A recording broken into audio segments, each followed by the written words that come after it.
Every bootleg animated movie you have never heard of. The Little Panda Fighter. Before DreamWorks gave us Poe and the Furious Five, Brazilian studio Video Brinquedo rushed out The Little Panda Fighter. This wasn't just inspired by Kung Fu Panda. It was designed to confuse parents into buying the wrong DVD.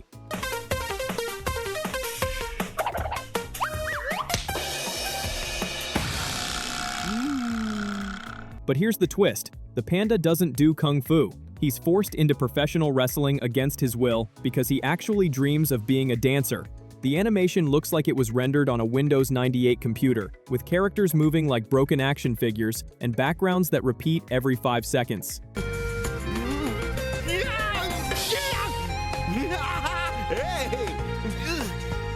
Video Brinquedo never released this in theaters. It went straight to DVD bargain bins, where confused parents grabbed it, thinking they were getting the DreamWorks film. The studio made their money purely through deception, and unfortunately, it worked. Kiara the Brave. Before Pixar gave us Merida and her rebellious spirit, distributors took an obscure Indian animated film and rebranded it as Kiara the Brave. The original movie had absolutely nothing to do with Scottish princesses, archery, or red hair.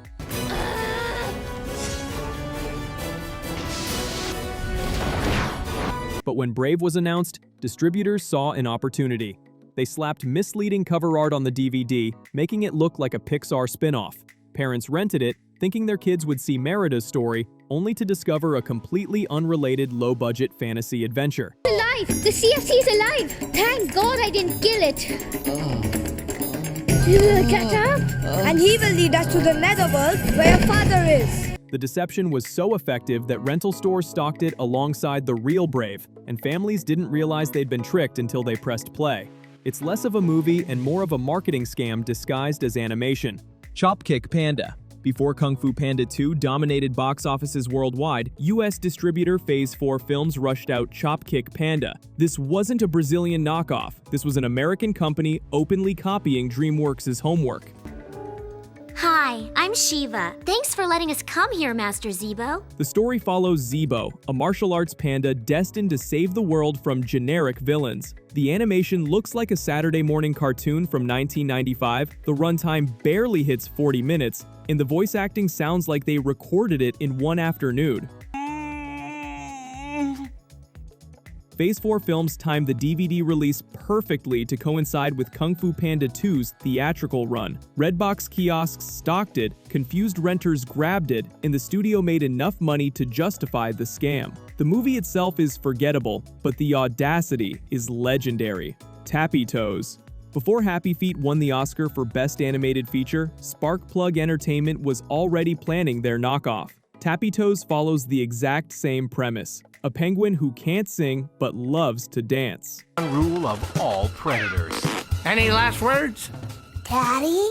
Don't ever bond with your prey. Listen, Dave. The animation looks like an early PlayStation 2 cutscene. The penguins have dead, lifeless eyes, the Antarctic landscape is copy-pasted throughout, and the voice acting sounds like it was recorded in someone's basement. It went straight to DVD and never made real money, but it circulated in bargain bins worldwide. My lead!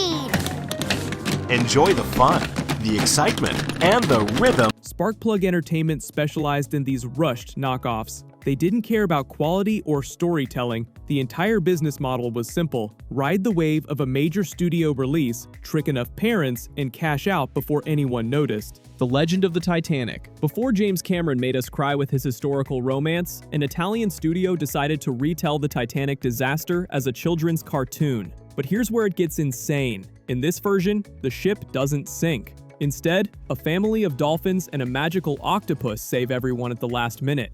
Yes, you read that correctly. The tragedy where 1,500 people died becomes a happy ending where talking mice, singing whales, and heroic sea creatures prevent the disaster entirely. The animation is stiff, the story is baffling, and the entire concept feels borderline offensive.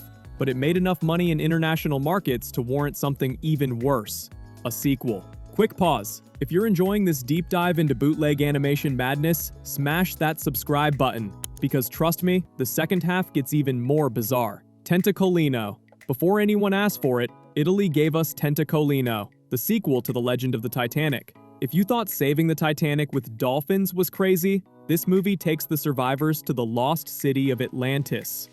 Look, over there. Welcome to Atlantis, where everything's a dream. The plot involves the same talking mouse, evil sharks, and a villain who wants to destroy Atlantis for reasons that are never explained. The animation somehow looks worse than the first film, with characters that move like puppets and underwater scenes that defy all logic. Every single day, it's all party time. It's fun and games. Critics called it one of the worst animated sequels ever made, but the studio didn't care. They'd already made their money from the first film, and this was just another cash grab aimed at parents who didn't know better. The audacity to make a Titanic sequel about Atlantis is almost impressive. A Fairy Tale Christmas.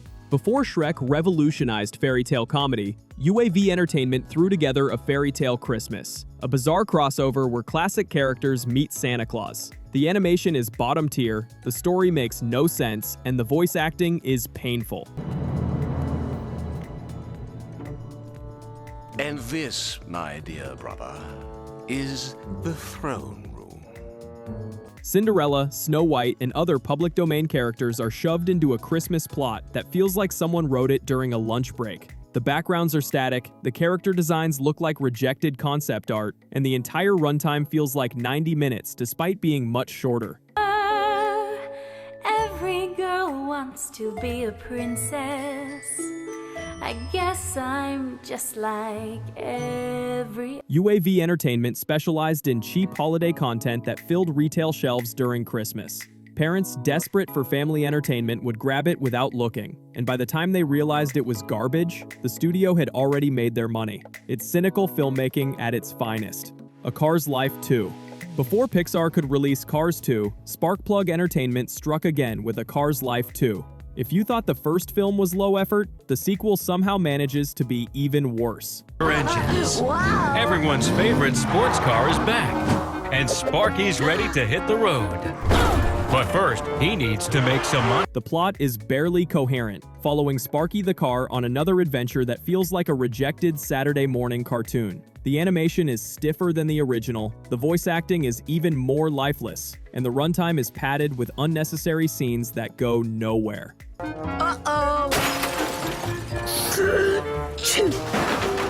Dad's about to blow a gasket. Sparky! So Sparky quits and team. Sparkplug Entertainment released this straight to DVD, timing it perfectly with Cars 2's theatrical release. The cover art was deliberately misleading, the title was designed to confuse, and confused parents bought it in droves. The studio made enough money to justify the scam, proving that bootleg animation was still profitable in 2011. If you enjoyed this deep dive into bootleg animation, I'd love a cheeky like, subscribe, and comment.